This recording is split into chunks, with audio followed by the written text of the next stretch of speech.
Okay. And I'm going to record this to the cloud. Okay, hello everyone, and welcome to this reading with Jeanne Thornton and Drew Pisarra. Drew, I actually forgot to ask you how to pronounce your name, and I hope I didn't butcher it. Oh, you did good. Oh, good. So thank you everyone for coming tonight and joining us. I guess, sorry, I'm hearing a little feedback, so hopefully, okay. Technology, I went to school for this. Degree in art history, that qualifies me. Okay, so take two. Welcome to this reading with Drew Pisarra and Jeanne Thornton. We're super happy to have you here tonight virtually. Although the Bureau of General Services Queer Division has reopened, our physical store has reopened, and we are inside the LGBT Center on 13th Street. So our hours are now Wednesdays through Sunday from 1 to 7 p.m. And both Jeanne's and Drew's books are there in our physical store, and they are also on our online store. Yay, there's a physical book. And I'll put links in the chat function in a moment, so you can purchase the book if you have not done so already, or purchase it for someone else and send it to them. So many options. What else did I want to say? Oh, for those of you who don't know, the Bureau of General Services Queer Division is a queer bookstore that my partner Donnie Jochum and I co-founded in 2012. And we've been at the LGBT Community Center since 2014. We were closed for a good while for the pandemic, but we are happily reopened, and most of our events are still online, but we do have some in-person events. And actually, I think I should say hybrid events coming up. I think that's our new reality. So I think we'll be doing that going forward, which is great. So now you can be in Antarctica and you can join us for events, assuming that you have good internet connections in Antarctica, which I don't know. So that's all the housekeeping. Let's get started with the literature. Drew is going to be reading first, so I'm going to read his bio first, and then we will hear from Jeanne, and I'll read her bio. And we'll also be doing a Q&A with both authors. So if you have questions, you can put them in the chat function, or you can unmute yourself at that time, not yet, and you can ask the question then. So let's introduce Drew and get started. So Drew Pisarra is the author of the books You're Pretty Gay, Infinity Standing Up, and Public Spanking, as well as the radio play The Strange Case of Nick M. A literary grant recipient of both Café Royale Cultural Foundation and Curious Elixirs, Curious Creators, he currently lives in Hell's Kitchen in real life and at Mr. Mysterio in the Twitter sphere. Please put your hands together and give a warm visual welcome to Drew Pisarra. Thanks so much, Greg. I appreciate it. I'm really excited about tonight's reading with Jeanne Thornton, who I had the pleasure of meeting earlier this summer when we did a reading together, which inspired me to read her book, Summer Fun, which I think is fantastic. So I really encourage everyone to purchase that through Bureau of General Services Queer Division. I'm going to read a story for my own new book, You're Pretty Gay. This story is called Shadow of Myself, and it's one that I read when I shared the bill with Jeanne earlier this summer. But at that time, I cut 2 paragraphs from the story because I was so afraid I was going to overstay my welcome, even though the story is only 3 pages long. So this time I thought, oh, Jesus, just read the whole thing. So I hope that's okay. If you've heard it before, you're going to hear it again. It's just going to be a little bit longer and hopefully a little bit better. Shadow of Myself.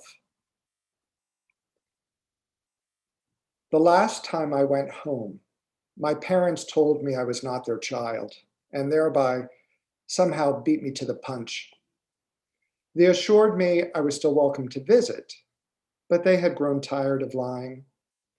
The king, with whom they'd exchanged their real son at birth, had reneged on his promise to return their only child, and now they wanted their real son back.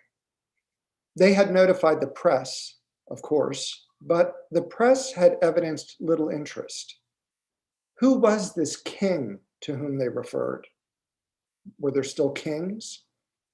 Everyone knew there were queens, but were there still kings? We had a dog named King, sure, when I was a child, but it wasn't me who was a child then. It was someone else. Someone else had a dog named King. What I mean is, I didn't have my own childhood. I had somebody else's, that other boy's, and somehow he had mine. I wanted to find out what my real childhood had been. I wanted to relive a past I'd been robbed of experiencing the first time around. I wanted to find out what I was. My parents insisted there were no records, no papers had been signed. It used to be you could trust a king on his word. Clearly, the times had changed. My parents were left to ponder why, after all this time, they themselves had remained unchanged, and furthermore, why they could not change me. I wanted to be changed, God knows. I was tired of me myself. I was tired of this body, this brain, these clothes. My parents said they couldn't help me. They said they were sorry, but they couldn't even help themselves. I feigned tears, pretended to cry because I felt so lonely and rejected, then hurried down to the cellar and smiled as quietly as I possibly could. I was so relieved it left me giddy. Finally, I was somebody else. Now all I had to do was find out where I was living so I could take my rightful place. That is, if I were still among the living.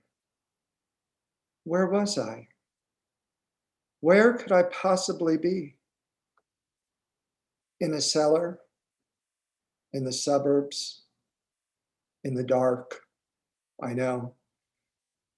The earth was cool beneath my feet, though I couldn't feel it. The soles of my shoes were too thick. Still, I could sense that the ground was uneven, not solid, slippery. I could hear myself thinking I was sinking. I tried to get my bearings, to look around, but that cellar was as dark gets. I strained my eyes to see if I could sense the wind's direction. I stared to the left. My eyes felt a sort of breathing. My ears heard an eerie rattling, as if a machine had developed a pair of lungs and was learning to breathe, to feel. It didn't sound happy. I wasn't surprised. The water was rising. The cellar was flooding. When the level of the water reached my ankles and the water spilled over into my shoes, I experienced one of those rare and exquisite moments in life during which fear becomes pleasure.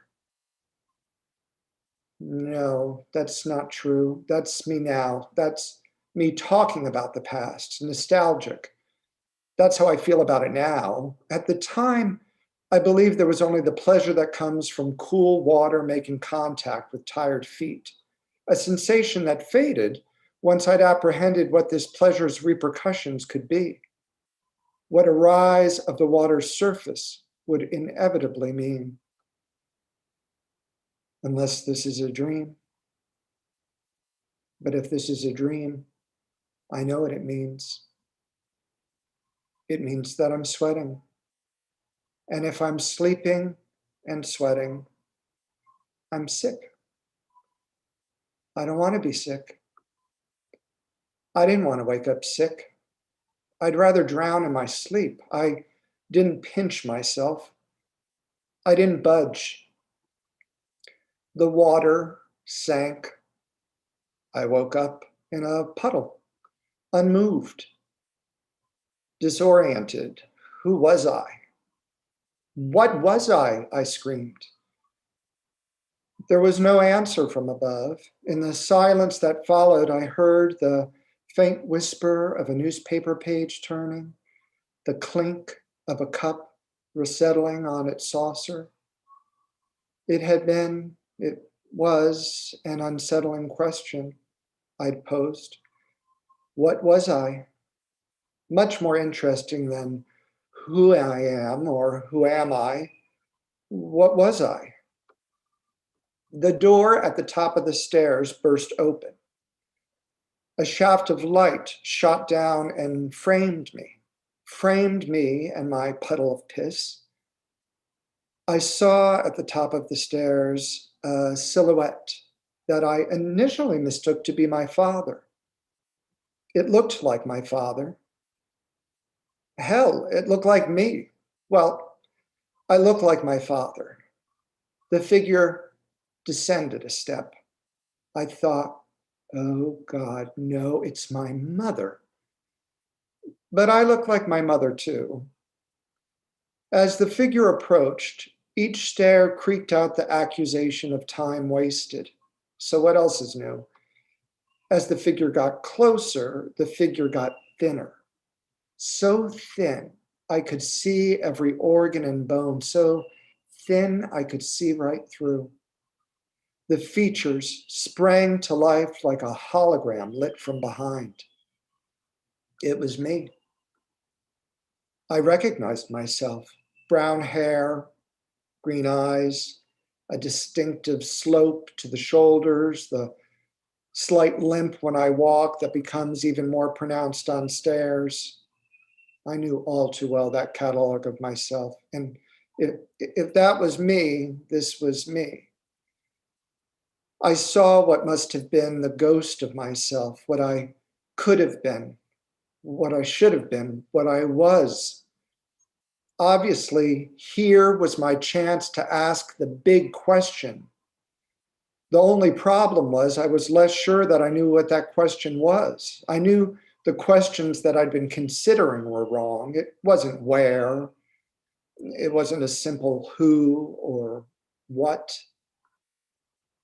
But it was close. I was close, and I was moving closer, getting too close. That thing that was me kept approaching.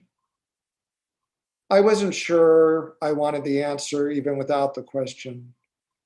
I opened my mouth from habit as much as anything else. The other me opened my other mouth as well. I want you to know that I had every intention of speaking, of making a sound, but I stopped. I stopped myself, or rather, the sight of me stopped me. The expression on our faces had changed dramatically. I witnessed the change, though I could no longer tell if I were initiating or imitating. I watched my own mouth fading, stretching, opening wider, as if it could take it all in, as if I could take me in. I knew some word should be said, some magical word. I didn't know which one. I couldn't remember. I must have known at some point. I should have known instinctively, or I should have been trained. The transparent me looked into my eyes. I looked in my own eyes. I looked right through myself. Two mouths were opened wide like giant O's. Oh, is that what needed to be said? Oh, just oh? I don't think so. But our mouths relaxed a little, not entirely, not shut, not completely, slightly open. Suddenly, unexpectedly, My mouth met mine in some sort of ghastly kiss. As quickly as I'd come, I was gone. It was as if I'd never existed. It was as if I'd never really been there, here, at all. There's more to this story than I'll ever tell, and if memories are triggered by smells, I remember the rest of this story stinks. After all, it was me who spoke up when I should have been quiet. It was me who was active when I should have stayed still. It was me who demanded more when he was full and said, no, thank you, even when the hunger hurt. It was me. It is me. It always will be me.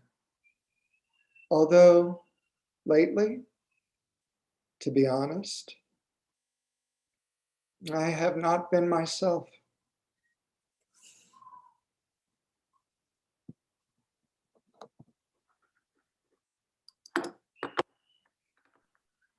Drama. Thank you, Drew.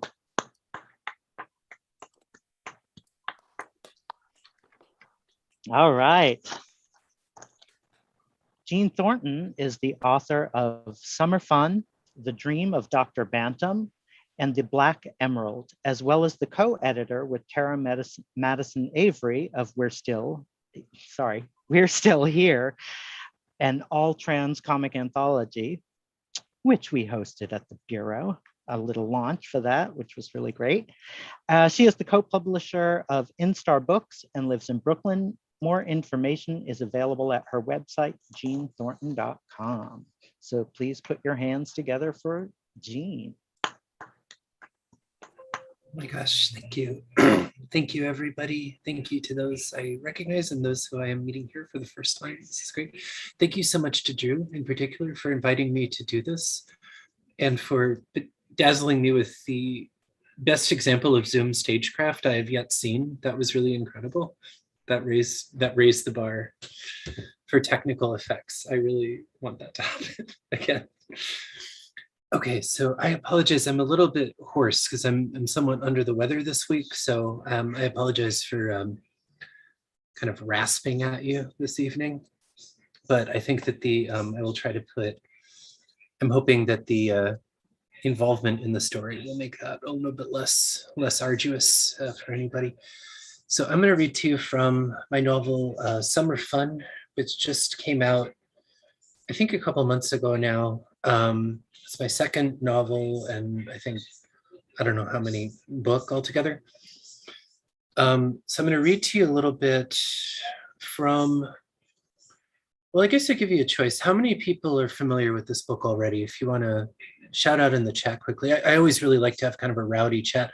I know that the person who raised her hand is because she wrote me a wonderful letter, which I have not yet responded to, but I appreciate it very much in keeping with the book. Thank you so much for sending that. But is anybody else already familiar with the book?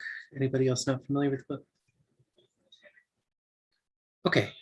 So given that, I'm going to read a different thing that I had planned to, which is going to be from the opening part of the book that sort of establishes what's going on here to give a little more context for this, right? So we'll just sort of do the cold open here, but know that it is a work of trans literature, and it has to do with, people are familiar with the surf rock music of the 1960s. It bears a certain family resemblance to certain bands we may have heard of from that time. So I don't think there's too much context I need to give here, since it's from the beginning of the book. I will tell you that it's this book is in the form of letters that are written by a trans woman named Gala to one of her favorite musical idols, a musician whose name is rendered as a name that starts with the letter B. The rest of it is crossed out. So I'm going to read that as B tonight. And I'll go ahead and go forward from here. Okay. Dear B, with this letter, a sorcery has come upon you. Your will is not your own. You will listen to what I have to say to you. You have no choice. Here's what's going to happen to you. One day, you and your cousin, Tom Happy, will form a band. Your brothers will join you in this band. A neighbor will too. The band will be successful beyond what you or anyone considered possible. You will work extremely hard, and through that work, you will produce albums that people will continue to listen to 50 years after their release. Then, a crisis will come upon you, a cruel shroud that will settle over your eyes and mouth that will silence you for years. You are still silent as I write you this letter, but don't worry, okay? Because soon you won't have to be. Soon your band, the Get Happies, will reunite for a world tour. Soon you will release the album on which your career foundered back in 1967, 42 years ago. You will release the album and it will be perfect. It will be better than the rest of us listening in with our illegal bootleg MP3s will believe possible. It will initiate a world revolution in music. Your reemergence will initiate another world revolution altogether. Believe me, B, that this is going to happen. I'm going to make it happen. Now, I'm sorry that this letter is coming to you later than I planned. You can blame Rhonda. I met Rhonda soon after moving out here and getting the job at the hostel. I guess I should describe her to you for context. So I guess take a deep breath before you read this next part until I get through with the boring description and stuff and start talking about you again and what great, close, and personal friends we are going to be very soon. I work at a hot spring close to Ralph Edwards Park in Truth or Consequences, New Mexico, a town that is named after a game show. The hostel office where I work is like half a mile from my trailer. It's right on the Rio Grande, a few dark-stained dormitories with screen doors and coffee cans full of sand and cigarette butts, cabins, a small office, a gravel and Opuntia yard with picnic tables cracked by long sun. Rhonda showed up there today, hair knotted in a high ponytail, shoulders broader than mine with a weird sun poncho hanging from her wrists, neon pink lipstick, skirt too tight, platform wedges, totally inappropriate for crossing thin sand. It didn't take too much time, maybe a minute and a half or something to finish up and save my Doom 2 game before I swiveled my chair to meet her. Oh, hey, I said, I've been meaning to call you. She took her sandy wedge off of the door frame and planted it, flipping her ponytail at me like a graduation tassel.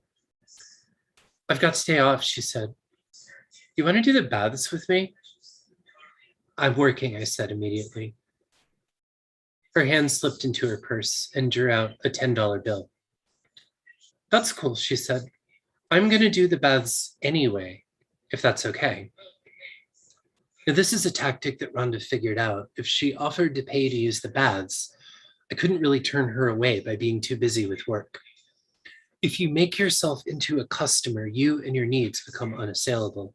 It is a horrible trick. She'd put her money away before I'd even told her I'd join her. The hot springs overlook the river. When I quit pretending to work and went to join Rhonda, she was already in the pool. Her bikini was mismatched, its top red and high gloss, its bottom a complicated construction of 2 layers, one transparent and one opaque, with some kind of fluid thinly trapped between them, along with little cutout fish shapes. When the suit squeezed, the fish swam. For the moment, the fish were still. I took my sandals off and slid my feet in with her. What's up? I asked. Not much, she said, hanging. I've been sad. Do you want to talk about it? I asked. No, she said after another moment. She said it letting out a sigh. It just sucks being trans. It totally sucks being trans, I agreed. So we talked about this topic. This topic is usually what we talked about. How do I even communicate to you what it's like to have these conversations with this other trans woman? The encounter, a mundane setup, an interaction on the street, at a job, at a store, a statement, utterly insensitive, cruel, destructive, and then the eternal debate. Did the person mean to do it? Did it happen because one or the other of us was trans, or just because we were deficient in some other way, Were we being too sensitive? Were we? It's not that we're being too sensitive, aren't we? And I know what the right answer is when I'm speaking to Rhonda. No, you're not too sensitive. No, they meant to do it. No, it was totally because you were trans, and it's totally fucked up that it happened that way. Again, you do for someone what you would want to have done for you. I want someone to do this for me, to tell me that no, everyone was really against you all along. If someone stands up for me, then I can continue to believe without guilt that I'm complicit after all. A friend does this for you. This is what Rhonda came to me, I guess, to get. She'd been misgendered by her sister-in-law. Being misgendered is par for the course. What we were trying to tease out today was some kind of correlation as to when Rhonda was being misgendered specifically. Like, did it happen more often when Rhonda's sister-in-law was upset with her? Did it happen more often when her sister-in-law was relatively pleased with Rhonda, telling Rhonda's brother a nice story about her? If you added up the absolute number of misused pronouns, you got one interpretation. If you factored in more qualitative concerns like tone of voice or whatever, you got another interpretation. This is what's so fascinating about these conversations with other trans women. There is a mystery to them. It's sort of like talking about God, and as frustrating. By trying to answer questions you cannot answer, you sort of construct a creed with one another. Harrow it just a little deeper into your skin. The whole time we had this conversation, Rhonda floated, just her head and neck protruding, cooking, while I sat on the step, my ankles and feet trailing in her waters, my body getting cold. I don't know why they hate us the way they do, she said. I mean, why? What exactly is it that they like despise? I sat uncomfortably. I mean, I don't know that they hate us. Well, I hate us, Rhonda said, her eyes relaxed. I remember how it felt when I first met Rhonda. I felt for her then, the complicated emotion that I feel whenever I encounter another trans person out here in the wilds of the year 2009. The complicated emotion started with a question. Did this new girl even read me as trans? Why should I even care if she did? But I totally cared if she did. I felt while she was looking at me as if I existed, was possible in a way I didn't even realize I'd missed from the city. And no matter how many times I encounter other trans women moving through my life like little paper lanterns in the shipping lanes, reading the fat kanji painted across their surfaces that promise meaning like nothing else, I will always forget how much I miss that feeling of being seen. I will learn to ache for it all over again, each time one of us vanishes. That was how it felt in the beginning with Rhonda for me. I'm going to make some stew for myself for dinner tonight, Rhonda said, toweling off. You want to come by? We can keep working on beating that Mystic Knights 3 save file we started that one time. I'm doing something tonight, I told her. Which is true, B. I'm writing this letter to you. I didn't tell Rhonda what I was doing, though, and she didn't seem surprised that I was begging off. She just nodded, toweled off, put up her hair, and draped her weird poncho over her shoulders, and went off in her truck, skirt and wedges hanging from her hands and feet sugaring with earth.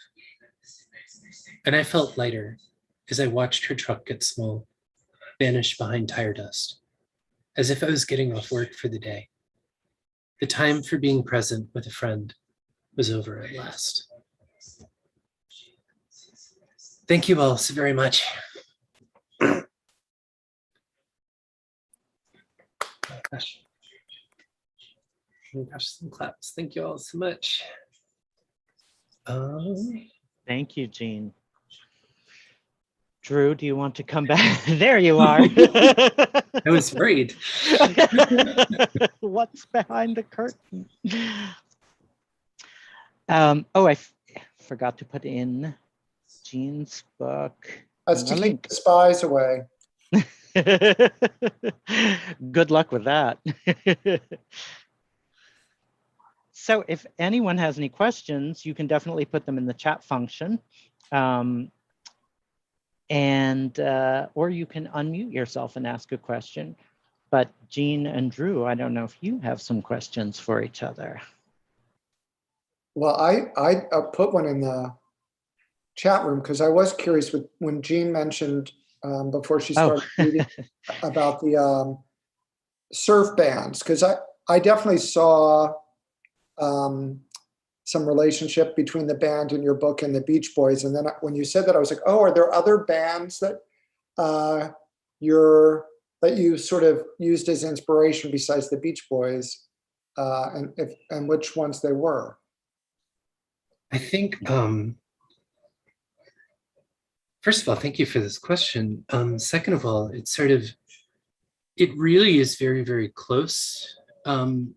It's extremely close to the sort of Beach Boys and Brian Wilson story. Part of the challenge of the book was really to try to write the kind of legend of that narrative in broad strokes without actually copying details directly, sort of reconstruct that story, but have totally different data points going through it. I think there are some other sort of musician experiences with isolation generally. Sid Barrett is somebody who, Sid Barrett from Pink Floyd, the original singer, was somebody who I'd always been really haunted by that story since teenage years, where he sort of like was there for one album and then kind of vanished altogether in a way that haunts some other albums. A lot of the, there's sort of the bands that were aping the Beach Boys or that slightly preceded them, like Jan and Dean, certainly, and Dick Dale were in my thoughts. The Zombies, I think, are fairly a band that's sort of working similar territory. I actually saw them performing with Brian Wilson at one point years ago. It was kind of a wonderful. The Zombie show is kind of wonderful. The Brian Wilson show was a little out of it that night. It's still nice to him, but mostly one of the books that was sort of deep in the DNA of this research for this was this book about recording itself called Perfecting Sound Forever that I kind of soft recommend everybody. That's about just the history of recording and through some key data points. I think they focus mostly on Phil Spector rather than Brian Wilson, which is a fair thing to do. But talking about some later people like Bob Clearmountain in the 1980s and the kind of loudness wars when CDs first came out. And then going earlier to Thomas Edison, which I think comes up in the book, where it's like part of the initial goal to sort of get clearer and clearer sound and his reluctance to move away from acoustic recording into analog recording, which was considered this like terrible, like, what are you even doing if you're analog recording? Like you're not actually recording the sound waves anymore. And the key was that he really, really wanted to find evidence of ghosts through his recording policy. And analog recording couldn't possibly do that because you're not actually capturing the waveform anymore. You're sort of like, you're creating an analog of it. You're creating something that's like a series of, so it's, you're doing something that that's going to reproduce as close to the same sound wave anymore, but it's sort of going away from the actual construction of the waveform. And his idea was that we're going to lose all kinds of data from that we can't interpret now, but one day we'll be able to. So like, you know, we could have been missing, 100 years since acoustic recording went away of evidence for ghosts and simply don't. I don't know. I hope that in some ways answers that. Totally moves beyond it. I like the idea that we've been missing out on some ghost data for 100 years. Totally. I'm compelled by, I want to ask a question back to you about your work, which is sort of like, there's this really charged, like, it's sort of like mixed like dream logic and like archetypal logic in your piece that I really loved the first time you read it, where you're sort of working with shadows, you're working with this sort of like haunting, like encountering family members on the stairs moment, sort of encounter with yourself in this sort of act of like meeting, embracing, and like nullification. It's really just sort of powerful and very, very directly rendered without a lot, what felt like until like literally a veil dropped over the camera in a moment that was just still blew me away a lot, right? It was sort of felt really, really unguarded and directly mediated in a way that felt really powerful. I was wondering, like, what was going on in terms of when you were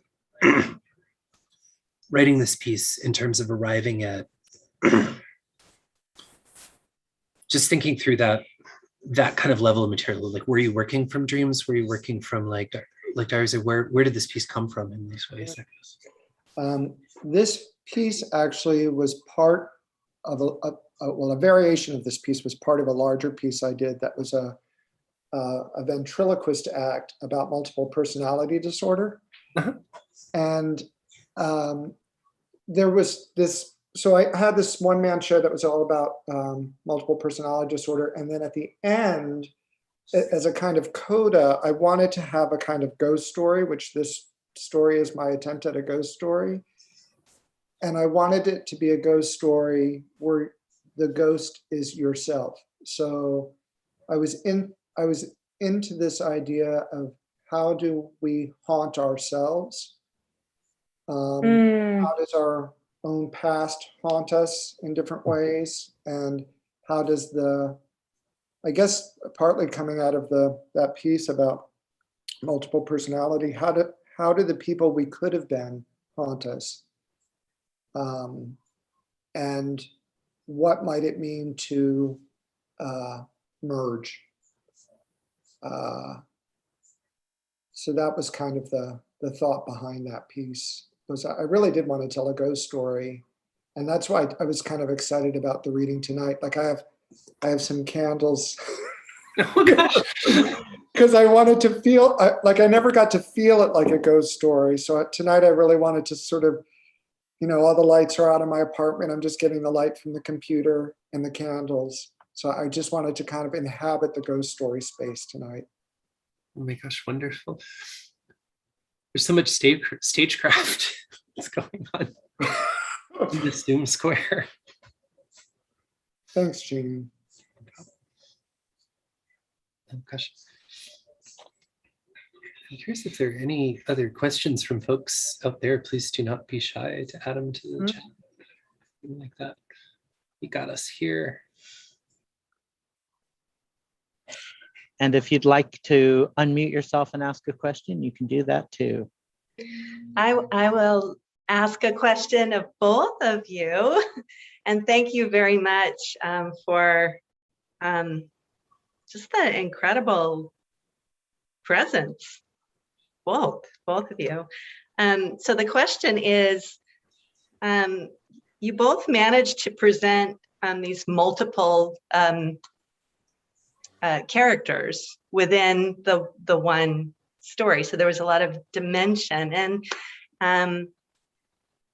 I just kind of want to know how that was determined. How did you structure it that way, or was it just organic?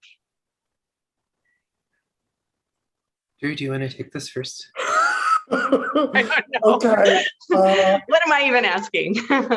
Well, no, I like this question in terms of how did this get structured in this way? Because somewhat related to what I was saying a moment ago, I was interested in this idea since most of the performance piece that led into this story had different voices. Like there was part of it that I was doing like a Peter Lorre imitation for, and another where I was imitating a boss I had who had an Austrian accent. But I was curious, how can you manifest different characters without changing your voice? And how might the same voice actually still be different people, even though it sounds the same? So I would say that was part of my thinking, was just having explored how like a body could contain different voices. I was in a way trying to cap it off by exploring how can a voice encapsulate different identities but remain the same voice.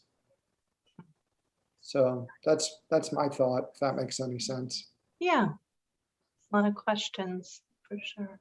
Jeanne? Yeah, Jeanne. I'm thinking about this question. I'm also excited. I really want to hear Your answer was like super thoughtful about how like a voice can like how a single voice can contain different people within it, right? Mhm. But I also really want to hear your Peter Lorre voice at some point. That sounds amazing. Offline. Okay, fair. Another time. But the in terms of the I think that this is something I talk to my students about. I teach a writing class through Sackett Street Writers Workshop. And the thing that I always try to drill into my students is that you really, part of the work of completing like a long form piece of fiction in any way, or a short form piece of fiction, like really anything, is once you get to the point where you really can look at it through the perspective of any of the characters in it, and sort of see the story making sense, being coherent from that point. I think there's a certain, like there may be more work to do after that point once you reach that, to sort of tell the story. It's not, sufficient condition, but I think that there's sort of, and that imposes a certain aesthetic that, not everyone necessarily wants to do, of like verisimilitude, right? There's certainly a huge number of approaches that don't involve that. But I think that with the kind of fiction that I like to write, there's something about knowing that, maybe it's just the instinct of like a cat going around a room and like checking all the exits to make sure it's like safe or something. Like if you know that you really can identify with every character in a situation, you sort of know there's something working in the book. I think that maybe gets at an answer to your question about really wanting to do that work. Does that answer it, or was there? Yeah, it definitely fills it out. It just, I had the sense that you just went right into the intimacy of that conversation, the two identities, just like sharing like these similar but not, and it just got so intimate. And then, I remember, this is within a letter to this other like being. It just was very complete. So, Thank you. I've known as someone, I've been out as trans for like 11 years or something now, and I've been on both sides of that conversation many times. It's sort of, I think that many queer people can relate to this in some ways. Yeah. I don't know if I see like people nodding or bobbleheads. Hey, bobbleheads. Yeah. I wanted to grab Gliana's question from the chat about truth or consequences. Did you want to ask it again, or? No, you can answer it. Basically, the question was, I just love the name. Like out at me, and I wanted to hear more about the origin of that name. Totally, it's a real city which I have been to, in New Mexico. It's originally, the name of it was, I think, something super generic, like Riverside, New Mexico. 1950s. It's like a super generic name originally. There was a game show called Truth or Consequences in the 1950s, I believe, hosted by a guy named Ralph Edwards. And at one point, the show ran a promotion that they would give any town in America that was willing to change its name to promote the show, like some really small amount of money for civic funds. It was like $1,000 or something like that. Like it's like a really cheap thing to sell the identity of your town for. And they did it. And it was this thing where Ralph Edwards had this special relation to the towns. The show didn't last all that long. I think maybe like, it's been a long time since I did the research on this, but maybe like a decade at most. But Ralph Edwards would still there's a Ralph Edwards Park in Truth or Consequences, and he would go there every year until he died, and they would have this sort of miniature town festival. Like he's not the town founder, but he sort of occupied this role. And the town itself is really fascinating. I could go on a really long time about it, which I won't, but it's just like, sort of goes into in the book. It's right next to where they're building the spaceport. Richard Branson, I think, Virgin Galactic has set up the spaceport that's sort of going up from there. So there's this potential for the town to become this booming metropolis because it's the closest town to the spaceport. But also there's not going to be as much as I would like there to be a thriving, space tourism economy or space travel world, that's not anytime soon, so it sort of exists in this strange state of waiting, sort of like the Jaundice and Bleak House or something, where it's like one day, Truth or Consequences ship will come in. And I sort of, I wanted to represent this town because it was sort of one that I had been to myself at a critical time during my late teenage years. And I've always wanted to write a book about it, and sort of did here. But the name of it has always been fascinating just because it's so elemental. Like the idea of like everyone has felt truth or consequences at some point in their life. That's a really intense thing to feel. And I think that, I don't know, it's usually on road signs, it's abbreviated to T or C, just so people don't have to think about that all day, maybe. Sort of like you don't, like the name, like you don't want to name the dark one or something, or else you'll get the attention, I hope that answers your question. That was such a fantastic, I love just the backstory. So thank you. No problem.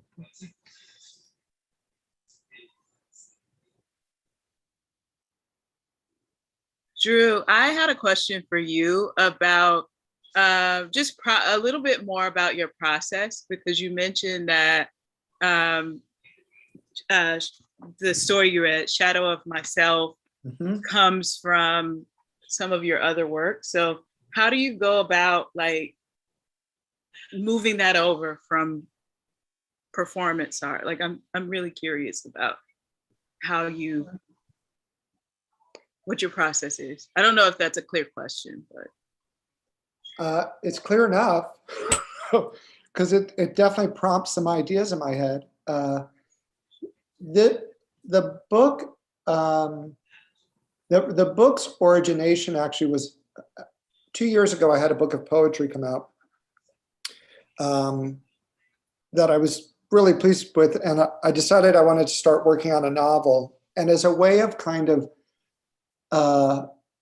building confidence in myself that I could take on the arduous task of writing a novel, I thought, let me see if I have enough short stories together that I could pull together to create a book. And I started to look at stuff that I had written for other purposes and seeing what I could adapt. So this book is actually the byproduct of 20 years work. The oldest stories date from 20 years ago when I lived in Portland, Oregon. And so that was sort of the impetus of just kind of seeing if I could build this book to kind of assure myself that I could write something longer, because one of the things I loved about writing poems is that they're short. So it felt like I had control and that it was self-contained, and a novel just felt intimidating because it was so big. And somehow this was like my bridge, or at least I hope it's my bridge. I'm not done with the novel yet. That's amazing. It's good to get more insight into the evolution. So thank you. Thanks, Galina. I have a question. I thought Summer Fun was just the most extraordinary book. And one of the extraordinary things about it is the amount of time that people in the book spend in or near bodies of water. I have never read a book in which people spend so much time in or near water. And I mean, that opening that you read, I mean, I was thinking of Rhonda's bathing suit with the fish who are also in the water. And I'm interested both that there's a lot of water happening in deserts in these books, and also it made me think of people like David Hockney, people who are thinking a lot about these kind of weird pools of water in arid spaces. And I don't know, I guess I'd love to hear you talk even more about water and kind of how that was something you were thinking about in the long journey of this book. I love that question. Thank you so much for that. That's one of my favorite things somebody said about somebody said about the book was like, there was a review on Goodreads that said like, I've never experienced a book where characters are just like bathing in various ways on every other page. And I posted that to my Twitter thinking like, oh, that's like a funny thing to say about a book. And my friend Joseph Mailander, who contributed a lot to the research part of the book, right, as a native of Hawthorne, California, said at one point, yeah, it's like the sun also, it's like the drinking and the sun also rises, where it's on every page and you're not supposed to notice it. It's one of my favorite things. But yeah, I think that I don't know. I have like a deep affinity for water, I guess, in some ways. Like there's sort of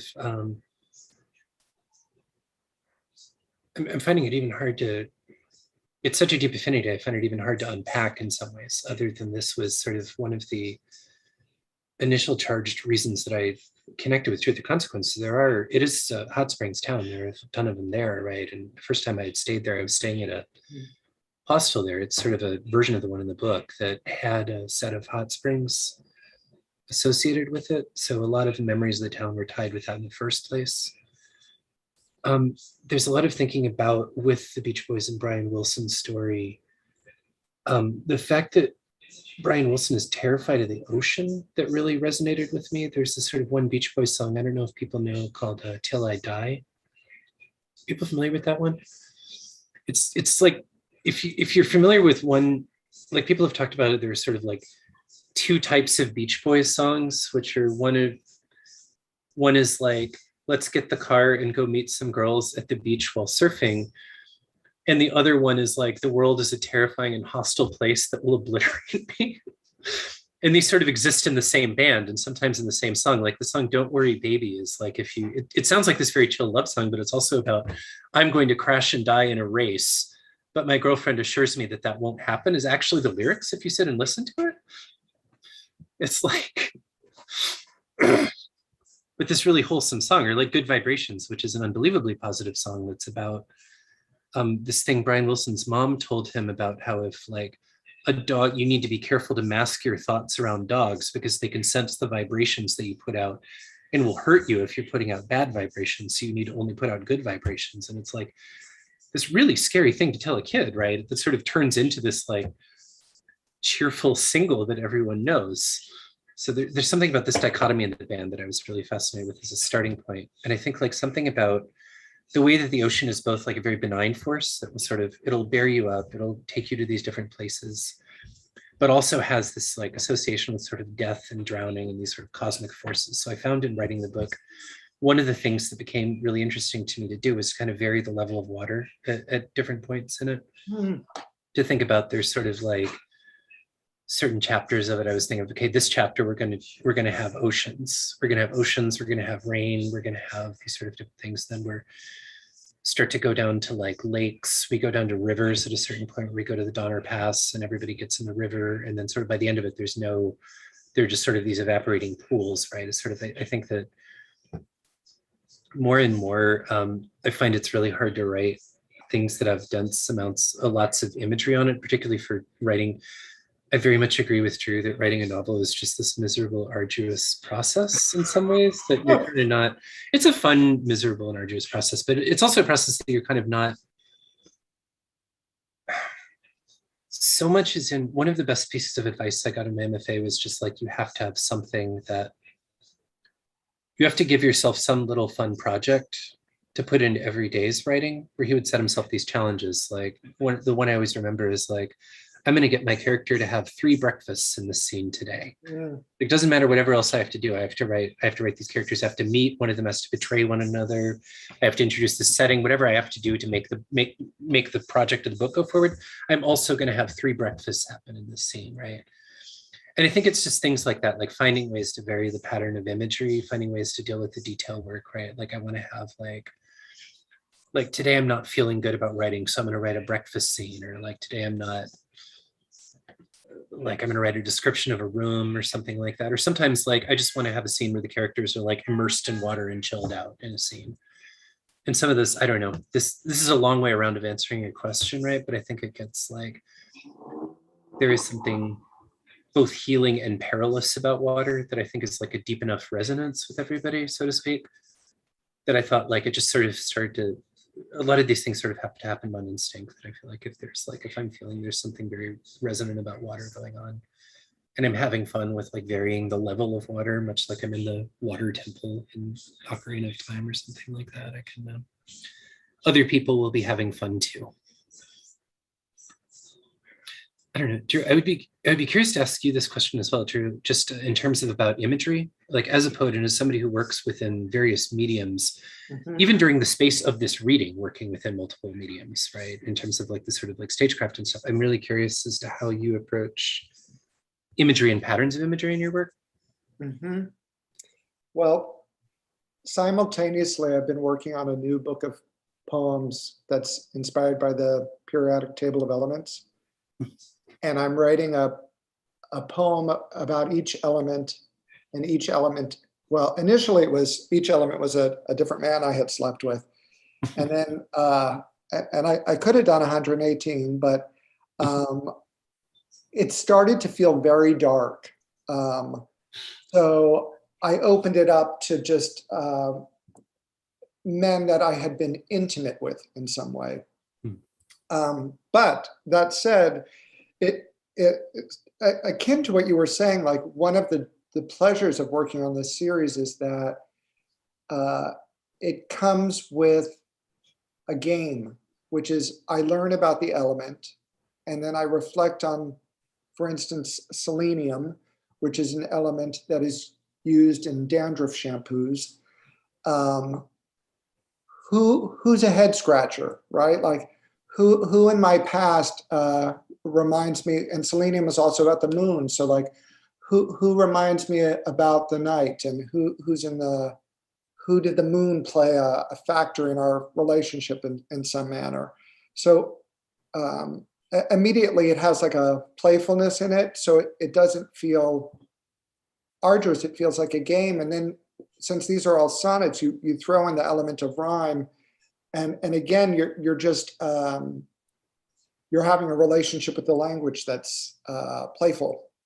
So similar to your three breakfasts, you know, it's like, well, you've got three stanzas with an ABAB rhyme scheme. So yeah, I get a lot of pleasure out of it. I think it's really fun. So, but I really liked hearing you say that in terms of the novel, because it's a nice reminder of like, how do you introduce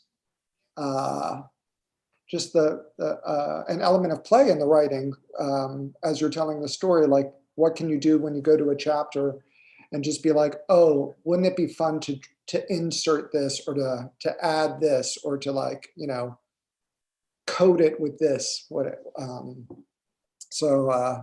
Yeah, I love that three breakfast idea. That project of yours sounds so fun. Like, that sounds so incredibly fun. And like, there's things like where you have like the noble gases and like all that's right. Mm-hmm. All the unstable ones. Yeah. Well, like when I was working on, as I've been working on the book, the table has those two rows that are broken out at the bottom, which are the actinoids and the lanthanoids, or the actinides and lanthanides, depending on how you're referring to them.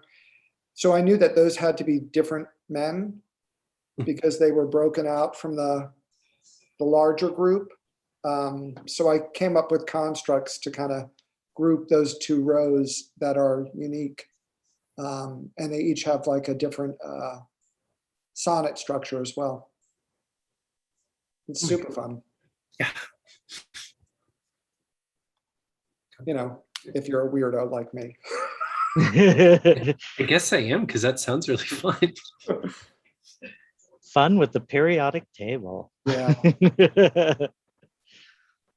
Sweet. Does anyone else have any questions, comments, anything you want to share? We are at an hour and I don't want to keep you longer than we've promised to, but happy to take another question if someone has. I'm happy to take another question. They're not for me. No, nothing else. If not, I want to say a big thank you to Drew and Jeanne for sharing your work with us and for sharing a bit about your process, how you write and construct your stories. That's always really nice to hear as well. So thank you so much for your generosity, and I hope we'll see you soon at the Bureau in real time and space. And that goes for the audience as well. I hope we'll see you at the space sometime soon if you're in New York. And if not, you can find us on the YouTube and the Zoom and all the other places. I put links in the chat function to both books, and you can get them there, or you can just go to our website, bgsqd.com. Thanks again for all the donations that people gave to us. We really appreciate it, and hope we'll see you soon. Have a good night. Thank you, Drew. Thank you, Jeanne. Thanks, Thank you, Jeanne. Thanks, Greg.